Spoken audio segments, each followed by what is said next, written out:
All right, ladies and gentlemen, boys and girls, welcome back. It's Just Harmless Dave. Yep, me, the Real Music Observer, observing real music in real time for, you guessed it, real people just like you, just like me. Motley Crue, Nikki Sixx specifically, according to Eddie Trunk, has kind of just admitted, and I probably did it on social media, or I'm not sure where he actually spoke of this, but admitted to using backing tracks, and, he's been going after Kiss for stealing their stage show. Again, this is all just to generate publicity and interest in both of these bands that are kind of fading from view. I'd be maybe slightly more interested in Motley Crue than Kiss, but neither one of them are in my wheelhouse of preferred music, and they're good, and I like their catalogs, but it's just nothing that I really want to put on the old bucket list. What's really interesting for me is that I'd rather go see a band down the street playing all their instruments.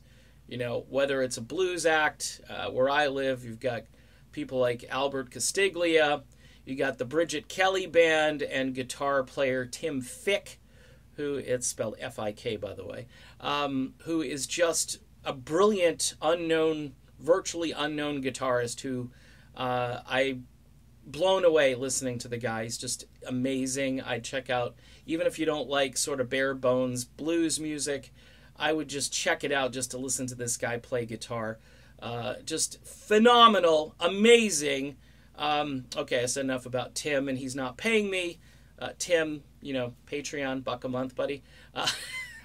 No, actually, they're great people. But see, this is what music should be all about. It should be about, if you're going to go see a band perform live, you would like to get an actual live representation of what they are. If you start adding artificial ingredients or artificial intelligence or whatever you want to call it to this music, then the impact of their music is just, it's artificial, and you don't know. And you think to yourself, why are these aging rock bands going the way of like Britney Spears?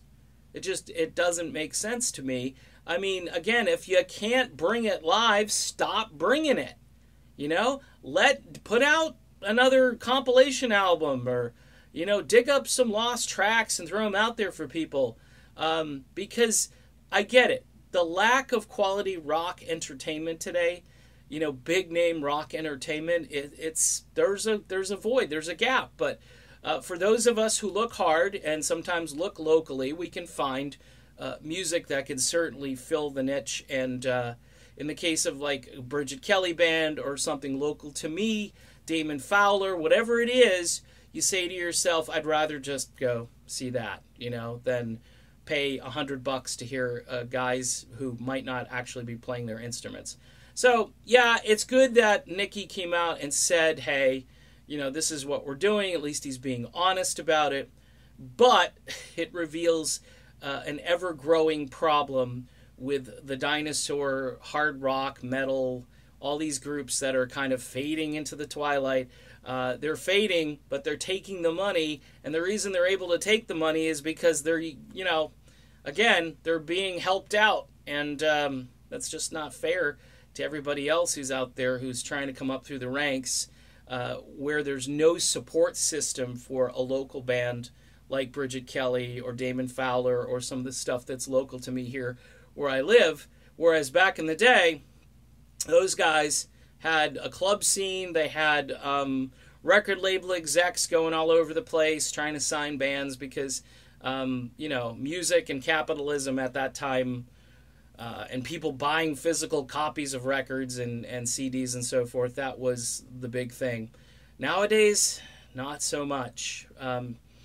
Technology is good to a degree, but it's certainly made us less connected as far as the music that we all enjoy and listen to together. We don't really do that anymore because it's just not happening like it used to happen. All right, so done with this video. Motley Crue, the good side, the bad side. It just shows you that things are starting to kind of fade. See ya. Bye.